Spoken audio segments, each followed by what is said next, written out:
Electrostatic potential energy. सबसे पहली बात, कुछ बेसिक पॉइंट की अगर बात करें तो पहला पॉइंट इसके लिए है कि it is defined for conservative field. Class 11th में याद है कुछ conservative, non conservative, conservative field, ठीक है। कंजर्वेटिव फील्ड की बात करें तो अभी फिलहाल हमने जो देखा है क्लास 11th में, कौन से देखे थे? ग्रेविटेशनल फील्ड देखे थे हम लोग, ग्रेविटेशनल फील्ड, और अभी हम लोग पढ़ेंगे इलेक्ट्रोस्टैटिक फील्ड।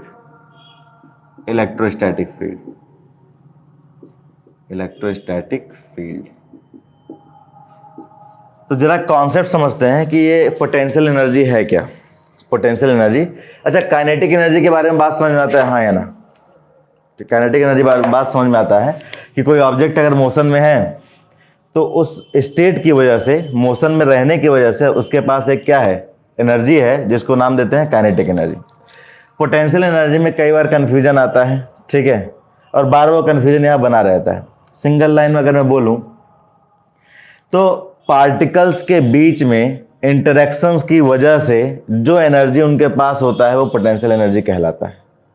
इसको ऐसे समझते हैं, अर्थ है, यहाँ पर एक ऑब्जेक्ट हम यहाँ पर रख रहे हैं, ठीक है, जब हम छोड़ेंगे तो क्या ये नीचे की तरफ जाएगा, हाँ या ना? नीचे की तरफ लेक और जान रहा है, अर्थ का ग्रेविटेशनल फील्ड, वो ग्रेविटेशनल फोर्स लगा रहा है, नीचे की तरफ लेकर जा रहा है। इंटरेक्शन किसी किसी बीच में हो रहा है, इस मार्कर और अर्थ के बीच में इंटरेक्शन हो रहा है। अच्छा, उस इंटरेक्शन की वजह कौन है? क्या अर्थ की वजह से प्रोड्यूस होने वाला ग्रेविटेशनल फील्ड है या ना? वो जो ग्रेविटेशनल फील्ड इसके आसपास है, उसी की वजह से अर्थ और इसके बीच में इंटरेक्शन हो रहा है। अगर वो ग्रेविटेशनल फील्ड नहीं होता तो क्या इंटरेक्शन होता दोनों के बीच में, हाँ या ना? अगर मैं इसको स्पेस में इन्फिनिटी डिस्टेंस पर ले जाकर छोड़ दूं तो क्या वापस अर्थ की तरफ आएगा? नहीं आएगा। क्यों नहीं आएगा? क्योंकि वहां पर ये नहीं है, और इसी के माध्यम से इंटरेक्शन होता है उनके बीच में। तो पोटेंशियल एनर्जी क्या अगर बोला जाए तो क्या लिखेंगे? It is interaction between particles. समझेंगे? सर का नंबर है किसी के पास? हाँ, जरा कॉल करिए। तो due to interaction between particles, बात समझ में आ गया? वो इंटरेक्शन किसकी वजह से होता है? तो वहां पे कुछ ना कुछ फील्ड्स प्रेजेंट होंगे। कैसे फील्ड? ग्रेविटेशनल फील्ड की बात करें तो gravitational potential energy, electrostatic field की बात करेंगे तो इलेक्ट्रोस्टैटिक पोटेंशियल एनर्जी। सिंपल। अब जरा सुनिए आप, जैसे मान लीजिए अगर दो चार्ज आप यहां रखे हैं हमने, क्यू पहले समझ लीजिए, फिर आराम से लिखिएगा, और फिर प्लस Q1 Q2, बीच में सेपरेशन है R डिस्टेंस का। इनिशियली इसको क्लैम्प किया गया, फिक्स रखा गया है। अगर छोड़ दे तो क्या होगा? क्या ये एक दूसरे से दूर जाएंगे, हाँ या ना? एक दूसरे से दूर जाएंगे। एक बात बताइए, मान लीजिए दूर जा रहे हैं, मान लीजिए दूर जाने के प्रोसेस में ये यहां पहुंचा और दूसरा वाला यहां पर पहुंचा, ठीक है। इसके पास वेलोसिटी है v2, इसके पास वेलोसिटी है v1। क्या v1 v2 सेम होंगे या अलग अलग होंगे? डिपेंड करता है मास पे। मास जैसा होगा उस हिसाब से वेलोसिटी होंगे। बात सुनो ना, मास पे डिपेंड करता है। चलिए नेक्स्ट, मान लेते हैं कि इस पॉइंट ऑफ टाइम पे इसके पास पोटेंशियल एनर्जी, अच्छा यहाँ इंटरेक्शन किसकी वजह से हो रहा है? इलेक्ट्रिक फील्ड की वजह से हो रहा है, ठीक है ना। आपस में इलेक्ट्रिक फील्ड की वजह से इनका इंटरेक्शन हो रहा है, और वही इंटरेक्शन पोटेंशियल एनर्जी के फॉर्म में सेव है। तो मान लेते हैं अगर यहाँ पे पोटेंशियल एनर्जी 100 जूल का है, मान लेते हैं पोटेंशियल एनर्जी 100 जूल का है। जैसे आप इसको रिलीज करेंगे, छोड़ेंगे, तो एक दूसरे से दूर जाएंगे, रिपल्सिव फोर्स की वजह से दूर जाएंगे। तो क्या मोशन में आ जाएंगे, हाँ या ना? मोशन में आ जाएंगे तो क्या इसी 100 जूल से कुछ हिस्सा काइनेटिक एनर्जी के पास चला जाएगा, और कुछ हिस्सा बचा हुआ अभी भी कहां पर रहेगा? पोटेंशियल एनर्जी के पास ही रहेगा। तो क्या कहेंगे? मान लेते हैं काइनेटिक एनर्जी के पास हमारे पास चला जाता है 70 जूल, तो कितना बचा? बाकी का बचा हुआ कितना है? 30 जूल। क्या कह सकते हैं? अभी भी इनके बीच में इंटरेक्शन है या नहीं है? इलेक्ट्रिक फील्ड है ये, यस और नो? इंटरेक्शन कब समाप्त होगा? जब इलेक्ट्रिक फील्ड के रेंज से बाहर चले जाएंगे। तो उसके लिए क्या लेते हैं हम? डिस्टेंस। उसके लिए हम डिस्टेंस लेते हैं इन्फिनिटी का। उसके लिए हम डिस्टेंस क्या लेते हैं? आप देखेंगे कि हम चार्ज को इन्फिनिटी से लेकर आते हैं, उसके पीछे रीजन क्यों है? क्योंकि वहां पर कोई इंटरेक्शन ही नहीं है इस चार्ज का उस चार्ज से। जब कोई इंटरेक्शन नहीं तो वहां पर कोई पोटेंशियल एनर्जी ही नहीं है। तो पूरा का पूरा जब आप इन्फिनिटी से जब आप लेकर आते हैं, मान लीजिए यहां पर 70 जूल का काइनेटिक एनर्जी में, और फिर आप वर्क करके इसको और वर्क करके वापस इसी पॉइंट पर लेकर आते हैं, तो क्या आपको 70 जूल के बराबर काम करना पड़ेगा, हाँ या ना? तो 30 जूल पहले से पोटेंशियल एनर्जी था, 70 आपने और दे दिया तो ऐड होकर कितना हो जाएगा? 100 जूल हो जाएगा। तो पोटेंशियल एनर्जी बेसिकली है क्या? कोई भी मीडियम है, उस मीडियम में इलेक्ट्रिक फील्ड या ग्रेविटेशनल फील्ड जो हमने पढ़ा है फिलहाल, उसके बेसिस पर इनके बीच में जो इंटरेक्शन होगा वो किसके फॉर्म में स्टोर होता है? पोटेंशियल एनर्जी के फॉर्म में स्टोर होता है। क्या वैल्यू होता है, कैसे कैलकुलेट करते हैं, अभी आगे है, फिलहाल इसको नोट करिए जरा।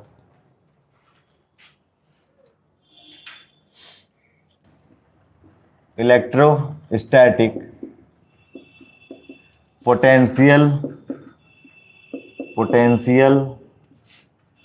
Potential energy statement. पहले ध्यान से समझिएगा इसको। स्टेटमेंट दो फॉर्म में लिखेंगे। कैसा कैसा फॉर्म है? फर्स्ट हम लिखेंगे on the basis of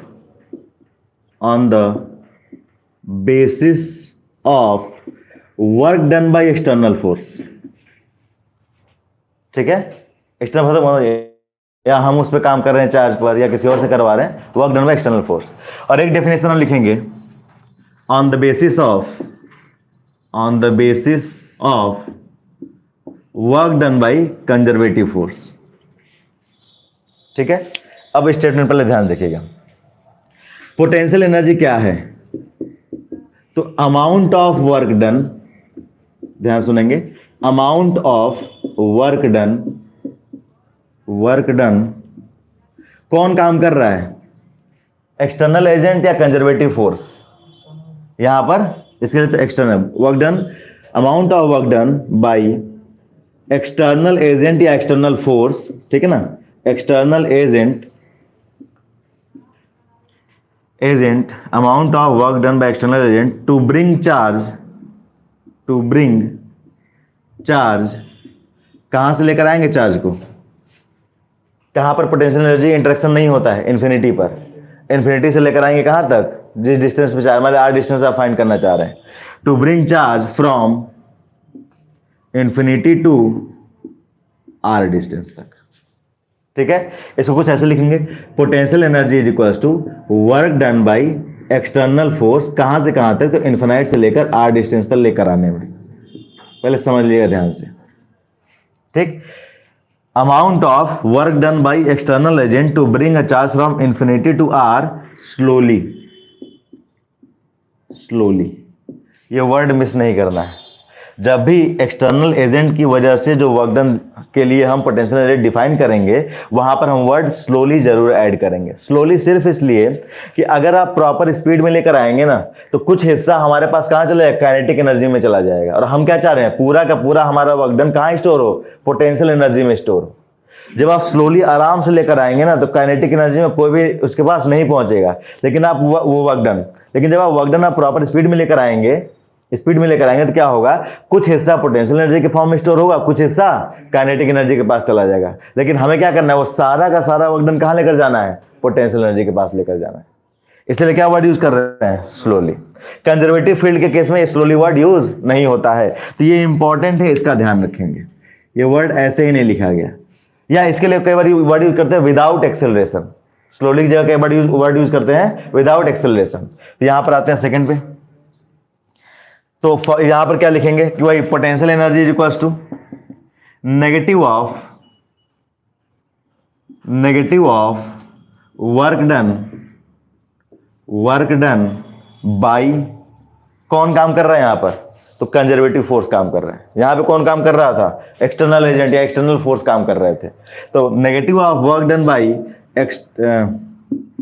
bye conservative force क्या काम कर रहे हैं हम? To bring charge from infinity to R, to bring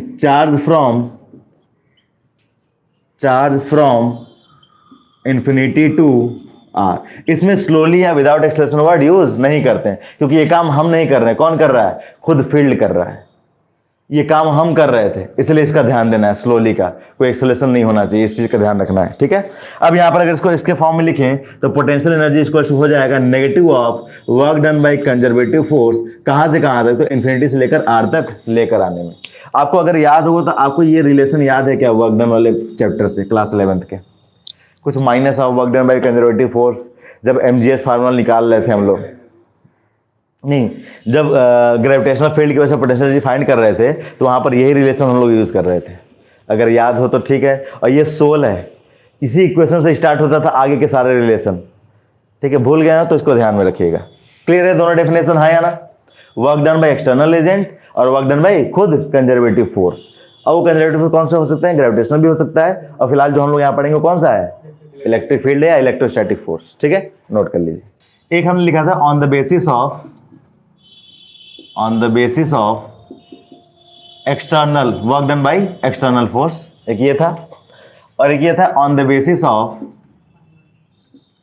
of work done by conservative force, ये था, ठीक। एक काम करते हैं, एक प्लस क्यू चार्ज यहां पर लिया हमने, इसको क्या कर दिया हमने? फिक्स कर दिया कि अगर मैं कोई चार्ज लेकर आऊं तो उसकी फोर्स की वजह से मूव ना करे, फिक्स कर दिया हमने। ये एक लाइन है, इस लाइन पर एक इन्फिनिटी से चार्ज लेकर आ रहे हैं, ठीक। तो इन्फिनिटी से क्यों लेकर आ रहे हैं? इन्फिनिटी पर उस चार्ज और इस चार्ज के बीच में कोई इंटरेक्शन नहीं होगा, तो पोटेंशियल एनर्जी जीरो होगा। यानी आप जो वर्क करते हुए आएंगे वहां से, सारा का सारा वर्क कहां स्टोर हो जाएगा? पोटेंशियल एनर्जी में ही स्टोर हो जाएगा। तो हम क्या कर रहे हैं? आप एक क्यू चार्ज को, इस प्लस क्यू जो है स्मॉल क्यू चार्ज को इधर लेकर आ रहे हैं, यहां पर लेकर आए, आर डिस्टेंस तक आप लेकर आ रहे हैं, ठीक है, आर डिस्टेंस तक लेकर आ रहे हैं। ये बताइए, ये इस पर क्या इलेक्ट्रोस्टैटिक फोर्स लगाएगा, हाँ या ना? क्या वही इलेक्ट्रोस्टैटिक फोर्स कंजर्वेटिव फोर्स कहलाएगा, हाँ या ना? क्योंकि लगा कौन रहा है? इलेक्ट्रिक फील्ड लगा रहा है, वो है क्या? कंजर्वेटिव फील्ड है। तो जो कंजर्वेटिव फील्ड जो फोर्स लगाएगा वो कंजर्वेटिव फोर्स होगा, यानी इसको एफसी लिख सकते हैं क्या? एफसी लिख सकते हैं क्या? जब आप इसको x distance, small distance dx move कराना चाहें, अच्छा इसका नेचर किधर है मूव करने का? अगर मैं यहाँ पे इसको रखूं, छोड़ूं, तो नेचर किधर है डिस्प्लेसमेंट? इसमें राइट में। डिस्प्लेसमेंट किधर है? राइट में होगा। लेकिन अगर आप एक्स्ट्रा फोर्स लगा के इसको लेफ्ट में मूव कराना चाहें तो ये क्या हो जाएगा? क्या work done, force applied by external force, sorry force applied by external agent होगा, हाँ या ना? होगा। उसकी वजह से जो छोटा सा डिस्प्लेसमेंट यहां हमें मिलेगा, dx मान लेते हैं इसको, जो डिस्प्लेसमेंट, तो अगर हम मान लें ये डिस्प्लेसमेंट इधर राइट में पॉजिटिव, जो इसका नेचुरल है, अगर मैं छोड़ दूं तो राइट में जाएगा, राइट में पॉजिटिव, तो अगर मैं लेफ्ट में लूं तो क्या हो जाएगा? ये नेगेटिव, माइनस dx। तो हम क्या कर रहे हैं कि अब हम फाइंड कर रहे हैं work done by external agent, और उसी को पोटेंशियल एनर्जी के फॉर्म में लिखेंगे, जो फॉर्मूला हमने लिखा था। तो स्मॉल, अगर छोटा सा डिस्टेंस आप मूव करा रहे हैं तो work done by external agent क्या होगा? ये भी छोटा ही होगा, हाँ या ना? कितना होगा? Force applied by external agent into minus dx into displacement और एक्सटर्नल एजेंट के बीच में कितना एंगल है? थीटा। वर्क डन क्या होता है? Force into displacement into cos theta होता है, तो cos 0 हो जाएगा। अगर ये लाइन यहां तक समझ आए तो बताइए, क्लियर है? एक चीज और, ये force applied by external agent minimum कितना होना चाहिए? क्या वो मिनिमम एटलीस्ट एफसी के बराबर होना चाहिए, हाँ या ना? बाउंड्री कंडीशन लेते हैं, एफसी से हल्का सा 0.1 भी ज्यादा होगा तो मूव करना शुरू कर जाएगा। तो इस कंडीशन में 11th में याद होगा हम बाउंड्री कंडीशन लेते थे कि मतलब work done by external agent हम क्या लेंगे, sorry force applied by external agent क्या लेंगे? सिंपली कूलॉम्स लॉ लगा देंगे, क्या? के capital Q small Q divided by ये एक्स। देखिए dx वेरिएबल है ना, तो हम क्या करते हैं? एक्स ले लेते हैं, इसको एक्स वेरिएबल के फॉर्म में ले लेते हैं। बाद में हम देखेंगे इन्फिनिटी से आर लेकर आ रहे हैं, इसको क्या करते हैं? एक्स ही मान लेते हैं, कंफ्यूजन ना हो, एक्स ही मान लेते हैं। एक्स क्यों मान रहे हैं? क्योंकि जब आप यहां से आप लेकर आ रहे थे तो यही डिस्टेंस एक्स बदल रहा है, डिस्टेंस एक्स बदल रहा है, इन्फिनिटी से लेकर आ रहे हैं तो ये एक्स स्क्वायर ले लेते हैं। हाँ वही dx है कि इस x वाले पाथ पे छोटा सा लेंथ dx, x वाले पाथ पे छोटा सा लेंथ dx। तो यहां पे अगर हम देखें तो क्या हो जाएगा? ये cos 0 की वैल्यू 1 हो जाएगी, माइनस रहेगा यहां पर, तो फाइनल आ जाएगा माइनस के capital Q small Q divided by x square dx होगा क्या, हाँ या ना? इंटीग्रेशन दोनों साइड हम कर देंगे तो क्या ये complete work done by external agent आ जाएगा, हाँ या ना? Complete work done by external agent कहां से? तो हम इन्फिनिटी से उसको लेकर आ रहे थे। कहां से? इन्फिनिटी से लेकर आ रहे थे। कहां पर पहुंचे? हम मान लेते हैं आर डिस्टेंस तक पहुंच रहे हैं, क्योंकि एक्स तो खुद वेरिएबल है ना। हम कह रहे हैं हम एक्स वेरिएबल है, कहां से लेकर आ रहे हैं? तो हम इन्फिनिटी से आ रहे हैं, आर तक पहुंच रहे हैं। तो हमने क्या कर दिया, आर यहां पर लिख दिया। बेसिकली ये जो डिस्टेंस है हम ये आर ही मान रहे हैं इसको, और एक्स क्या वेरिएबल है, ये डिस्टेंस बदल रहा है। आर क्या है? फिक्स पॉइंट है कि हम यहां पर लेकर आ रहे हैं। अब इस सेटअप का पोटेंशियल एनर्जी बताइए। बात समझ ना? हम आर उस क्यू को इंफिनिटी से यहां तक लेकर आ रहे हैं, इस सेटअप का पोटेंशियल एनर्जी बताइए जिसके बीच का डिस्टेंस आर है। तो एक्स क्या है सर? एक्स वो वेरिएबल है जो इंफिनिटी से हम जब इसके पास आ रहे हैं तो बदलता रह रहा है हर एक पॉइंट पर। ठीक है, तो आप इसको इंटीग्रेट करेंगे तो क्या हो जाएगा, बाकी dx लगा है तो ये x वेरिएबल है, तो बाकी सारे क्या हो गए, कांस्टेंट हो गए। तो उसको बाहर कर दिया आपने, माइनस के capital Q small Q integration infinity to R 1/x square क्या x⁻² लिख सकते हैं क्या, dx, हाँ या ना? ये बताइए इंटीग्रेशन x⁻n dx क्या लिखते हैं हम लोग, x⁻n+1/n+1। यही सिंपल फॉर्मूला लगाना है। तो यहां पर हम क्या कर देंगे, माइनस के capital Q small Q x⁻n की जगह क्या है, -2 है, तो क्या हो जाएगा ये x⁻−2 + 1/-2 + 1। कोई दिक्कत? लिमिट क्या पुट कर देंगे, तो लोअर लिमिट है इन्फिनिटी, इन्फिनिटी से चलना शुरू किए थे, कहां पहुंचे, r तक पहुंचे। -2 + 1 क्या आएगा, -1 आएगा।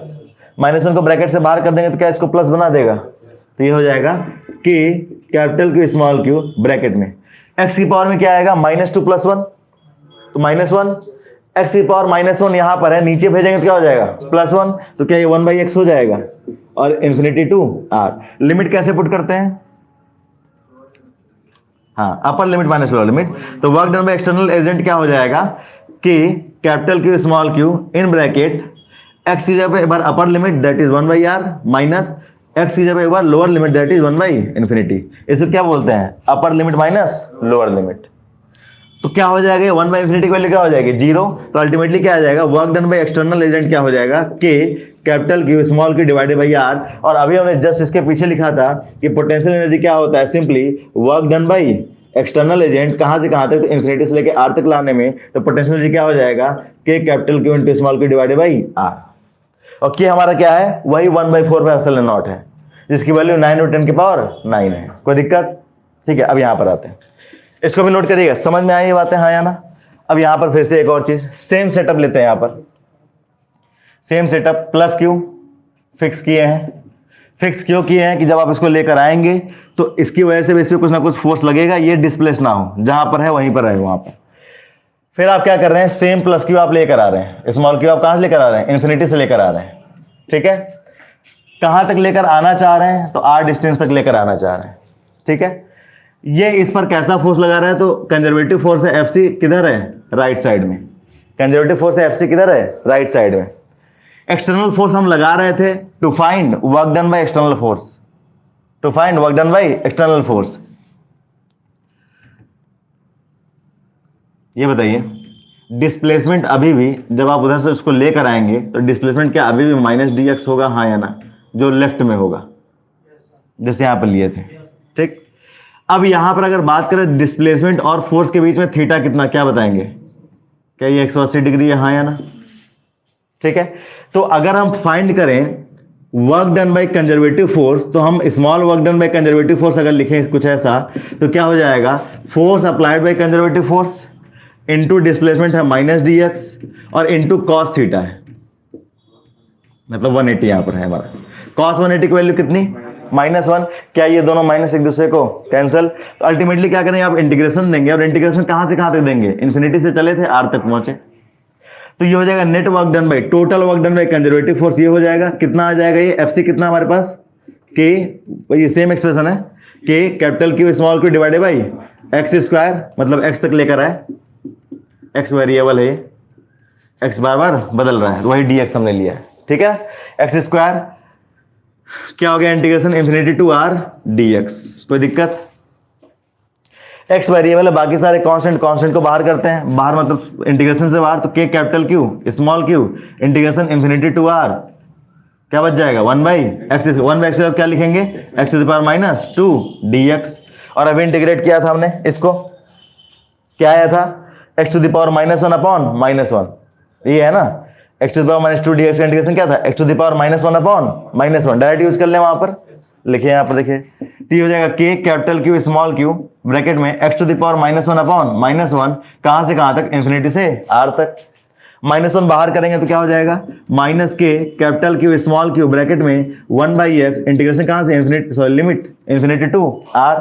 लिमिट कैसे पुट करते हैं, upper limit minus lower limit, जैसे यहां पुट किए थे, upper limit minus lower limit put करने के बाद से क्या आया था, अल्टीमेटली 1/r आया था। क्या डायरेक्टली 1/r लिख दें, ये हो जाएगा work done by conservative force, क्या आ जाएगा, ये आ जाएगा -k capital Q into small q divided by r। अब देखिए work done by external force agent के द्वारा आ रहा है, प्लस में आ रहा है, पॉजिटिव में आ रहा है, कैपिटल K इंटू मतलब k into capital Q into small q by r, और कंजर्वेटिव केस क्या आ रहा है, नेगेटिव में आ रहा है। और यहाँ पर अगर पोटेंशियल एनर्जी लिखे तो फॉर्मूला भी हमने क्या देखा था, potential energy equals to negation of work done of conservative force, कहां से कहां तक, इंफिनिटी से लेकर r तक लाने में। अगर ये निगेशन देंगे तो क्या दोनों प्लस हो जाएगा, तो क्या रिजल्ट वापस सेम आ गया है या ना, k capital Q small q divided by r, कोई दिक्कत। तो डेरिवेशन आप दोनों से कर सकते हैं, work done by external agent से भी कर सकते हैं, work done by conservative force से भी कर सकते हैं। नहीं, ये समझाने के लिए थोड़ा सा ये क्लियर हो, उसके लिए थोड़ा सा ब्रॉड होगा ना तो नॉर्मल क्वेश्चन आराम से सॉल्व हो जाएंगे, जब ये सब हर चीजें समझे रहेंगे तो। ठीक है,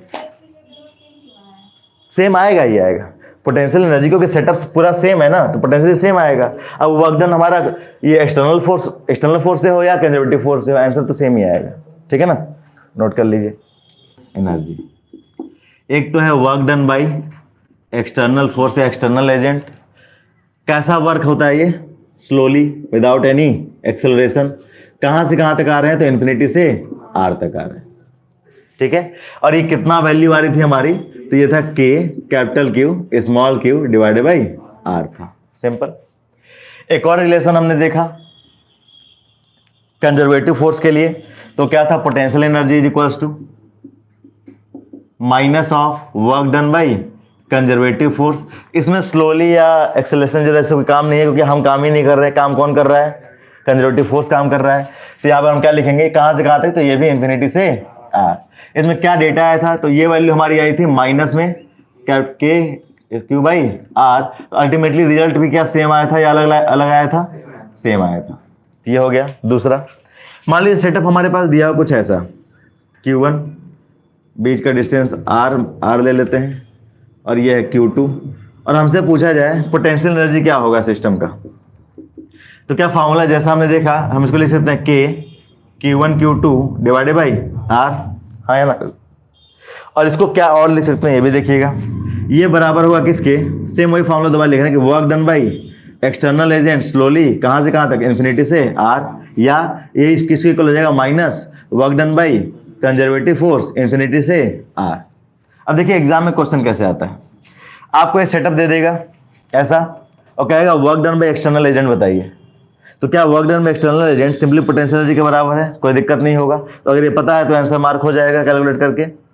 या ये पूछता है और घुमाने के लिए कि work done by conservative force बताइए, तो work done by conservative force क्या हो जाएगा, जो भी ये वैल्यू आएगी उसको इधर माइनस ट्रांसफर कर देंगे, निगेशन में माइनस में आंसर आ जाएगा। बस यही इतना अंतर होता है, इतना ही अंतर होता है। ठीक है, कोई दिक्कत। अच्छा, इसको हम ऐसे भी लिख सकते हैं कि work done by conservative force is equals to minus of negation किसका है, पोटेंशियल एनर्जी का है ना, तो final potential energy minus initial potential energy. जब work done by external agent आप लिखते हैं तो हम इसको ऐसे लिख सकते हैं, प्लस में लिखेंगे final potential energy minus initial potential energy. और सबसे इंपॉर्टेंट पॉइंट आप जान ही रहे क्या, पोटेंशियल एनर्जी एट इंफिनिटी क्या लेंगे, इक्वल टू 0 लेंगे। ऐसा क्यों होता है, because there is no interaction. Infinity को इंटरेक्शन होगा क्या, दो पार्टिकल्स के बीच में, नो इंटरेक्शन। तो ये सारे पॉइंट्स इंपॉर्टेंट है, फिर से अपना बुलेट फॉर्म में ऊपर नीचे आराम से लिख लीजिए।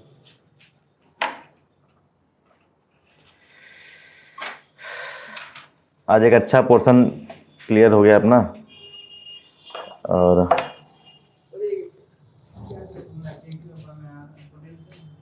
हाँ, पोटेंशियल जो सेटअप था उसका ये है, वर्क डन से रिलेशन फार्मूला ये जो इससे पहले किए थे, उसका conservative work density relation formula same ही आया है, बस उसको दोबारा एग्जिस्ट फॉर्म में लिखे हैं, छोटे समराइज फॉर्म में। फिर एक सेटअप या नया बनाए हैं, फिर इससे रिलेशन बताए हैं, बात वही सेम है, बस लिखने का तरीका। और फिर ऐसा कुछ दिया होता है, ये रिलेशन इन्फिनिटी वाला, ये रिलेशन। हाँ, आप पोटेंशियल फाइंड करेंगे, अगर वर्क डन में कंजर्वेटिव फोर्स पूछ देता है तो ये माइनस माइनस यहाँ रखेंगे, नहीं इधर माइनस भेज देंगे, निगेशन में आंसर आ जाएगा।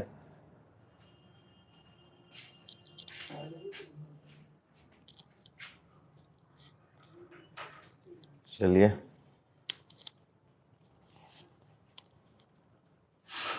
ठीक है, इसके आगे कल बढ़ा जाएगा, यहाँ तक लिख लीजिए पहले।